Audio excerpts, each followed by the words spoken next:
Hello दोस्तों, ये हमारा दूसरा लेक्चर है वेक्टर टॉपिक का। तो सेकंड लेक्चर में हम टाइप्स ऑफ वेक्टर पढ़ेंगे। तो बेसिकली हमारे पास कौन कौन सी तरह के वेक्टर्स हैं। सबसे पहले हमारा आता है पैरेलल वेक्टर। पैरेलल वेक्टर में क्या होता है कि अगर कोई वेक्टर f है जो कि एक थीटा एंगल पे है, ये x एक्सिस है, ये y एक्सिस है।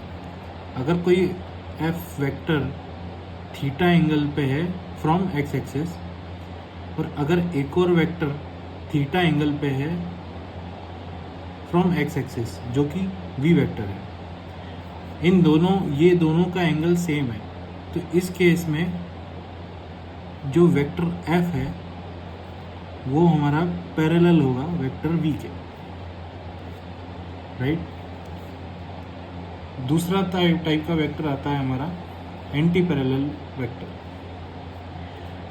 अगर कोई वेक्टर, जैसे कि हम फर्स्ट केस में अगर देखें कि हमारे पास f वेक्टर है जो कि थीटा एंगल पे है, हमारे पास एक और वेक्टर है, यहाँ पे हमने a वेक्टर लिया है जस्ट फॉर द चेंज।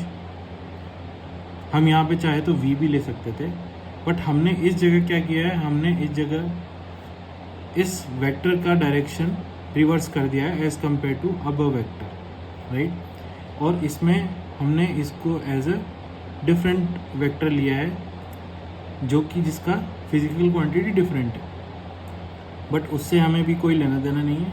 हाल फिलहाल हमारा फोकस एंटी पैरेलल पे है, तो इसका मतलब ये है कि हमारा मेन जो फोकस है वो डायरेक्शन पे है। तो इसका जो वेक्टर f है ये थीटा एंगल पे है, और ये जो वेक्टर a है ये भी थीटा एंगल पे है विद x एक्सिस, मगर इसका डायरेक्शन जस्ट रिवर्स है। तो बेसिकली ये हैं तो पैरेलल, मगर ये एक दूसरे के ऑपोजिट डायरेक्शन में है। तो उस केस में जो f वेक्टर है वो एंटी पैरेलल है टू a वेक्टर यहाँ पे, राइट। थर्ड केस आता है हमारा इक्वल वेक्टर। हमेशा दो वेक्टरों को हम इक्वल जब ही बोलेंगे जब उसमें एक उसका मैग्नीट्यूड इक्वल हो, उसका सेम डायरेक्शन हो, थर्ड वो सेम फिजिकल क्वांटिटी को रिप्रेजेंट कर रहा हो। यहाँ पे जो थीटा एंगल है, यहाँ पे ये सब थीटा एंगल हमारा डायरेक्शंस को रिप्रेजेंट करता है एज कंपेयर टू एज जिसका हमारा बेस है एक्स एक्सिस। तो अगर हम इस एग्जांपल पे देखें कि यहाँ पे जो F1 को अगर हम लेते हैं और F2 को अगर हम लेते हैं,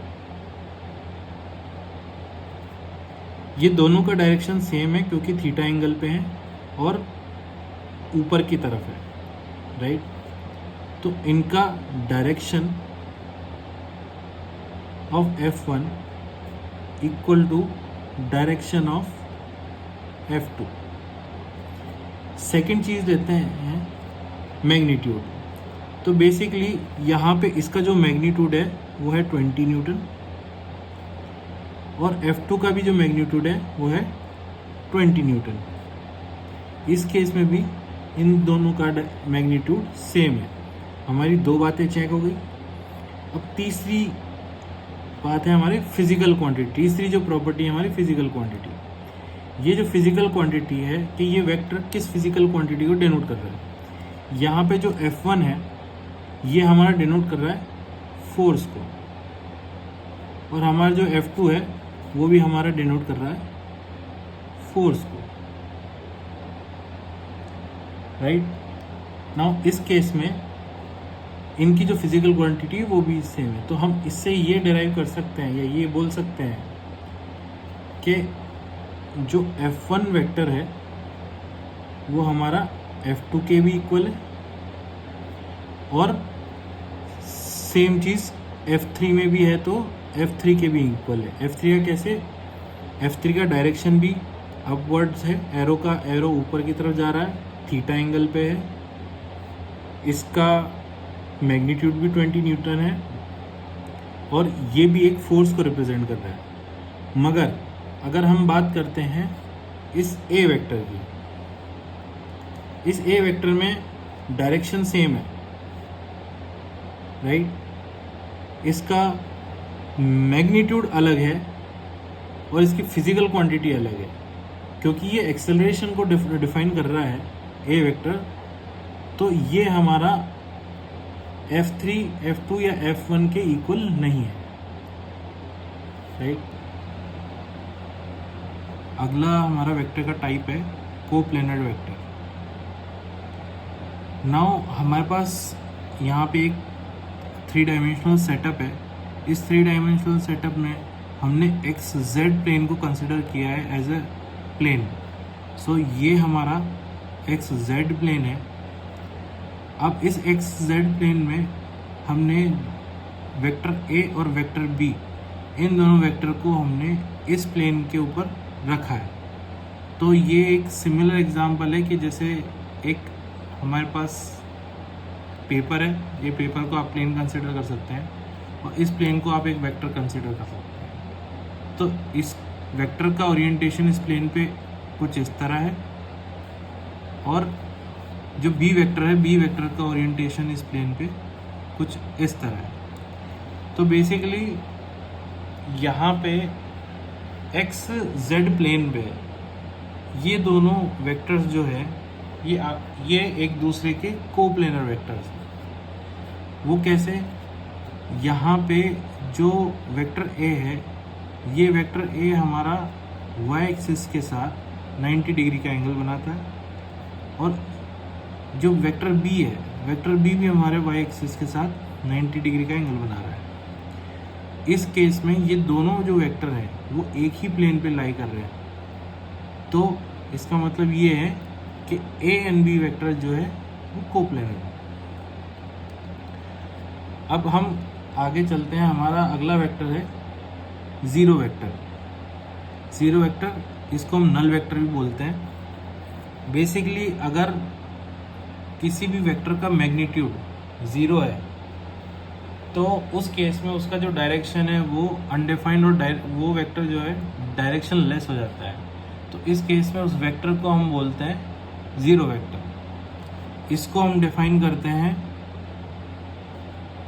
ज़ीरो के ऊपर एरो से। अब इसको हम एक एग्जांपल के तौर पे समझेंगे कि हमारे पास हमें गिवन है कि दो वेक्टर्स है ए एंड बी और जो वेक्टर ए है वो बी के ऑपोजिट है, जस्ट ऑपोजिट है, रिवर्स डायरेक्शन में। और इनका अगर हम रिजल्टेंट निकालेंगे, बेसिकली ये एक फॉर्मूला होता है जिससे हम रिजल्टेंट निकालते हैं। दो या दो से अधिक वेक्टर्स का रिजल्टेंट हम ऐसे ही निकालते हैं। तो हमने क्या किया, हमने ए और बी का अगर हमने रिजल्टेंट निकाला तो सबसे पहले हमने ये इक्वेशन बनाई, resultant is equal to vector A plus vector B. अब ए की वैल्यू हमने यहाँ से सब्सटीट्यूट कर दी है जो कि होगी माइनस बी, क्योंकि ये गिवन है कि ए और बी आपस में रिवर्स है एक दूसरे के, राइट। तो minus B vector plus B vector ये आपस में कैंसिल आउट हो जाएंगे और इनका जो रिजल्टेंट आएगा वो नल वेक्टर या ज़ीरो वेक्टर रहेगा और उसको हम डिनोट करेंगे एक डॉट से। अब इस डॉट का कोई लेंथ नहीं है तो इसका मैग्नीट्यूड ज़ीरो है और ये किसी भी डायरेक्शन में इसका कोई और डॉट का कोई डायरेक्शन डिफाइन नहीं होता, राइट।